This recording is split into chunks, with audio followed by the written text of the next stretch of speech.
অসুস্থ মাকে হাসপাতালে পৌঁছে দিয়ে কেন্দ্রে প্রবেশ করতে দেরি হওয়ায় এইচএসসি পরীক্ষা দিতে না পারা রাজধানীর সরকারি মিরপুর বাংলা কলেজ কেন্দ্রের এক শিক্ষার্থীর পরীক্ষা নেওয়ার বিষয়টি বিবেচনাধীন বলে জানিয়েছে অন্তর্বর্তী সরকারের প্রধান উপদেষ্টার প্রেস উইং।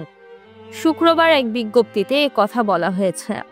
রাজধানীর সরকারি মিরপুর বাংলা কলেজ কেন্দ্রের ওই পরীক্ষার্থীকে এ ব্যাপারে উদ্বিগ্ন না হওয়ার অনুরোধ জানিয়ে বিজ্ঞপ্তিতে বলা হয়েছে, মানবিক বিবেচনায় ওই শিক্ষার্থীর বিষয়টি গুরুত্বের সঙ্গে দেখা হচ্ছে। প্রেস উইংয়ের বিজ্ঞপ্তিতে বলা হয়, অসুস্থ মাকে হাসপাতালে পৌঁছে দিয়ে পরীক্ষা কেন্দ্রে প্রবেশ করতে দেরি হওয়ায় প্রথম দিনের পরীক্ষায় ওই শিক্ষার্থীর পরীক্ষা না দিতে পারার একটি ঘটনা গণমাধ্যমে প্রকাশিত হয়েছে। বিষয়টি কর্তৃপক্ষের নজরে এসেছে।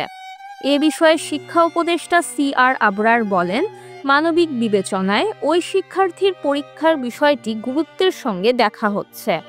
বাংলা প্রথম পত্রের পরীক্ষা নেওয়ার বিষয়টি পাবলিক পরীক্ষা গ্রহণ সংক্রান্ত আইন ও বিধির আলোকে সমাধানের চেষ্টা করা হচ্ছে। তার এ দুঃসময়ে আমরাও সমব্যথী। এ পরীক্ষার্থীকে উদ্বিগ্ন না হওয়ার অনুরোধ জানাচ্ছি। দেরিতে এইচএসসি পরীক্ষার কেন্দ্রে পৌঁছানোয় পরীক্ষা দিতে না পেরে ওই শিক্ষার্থী কান্নায় ভেঙে পড়েন। এই ঘটনার ছবি ও ভিডিও সামাজিক যোগাযোগ মাধ্যমে ছড়িয়ে পড়ে।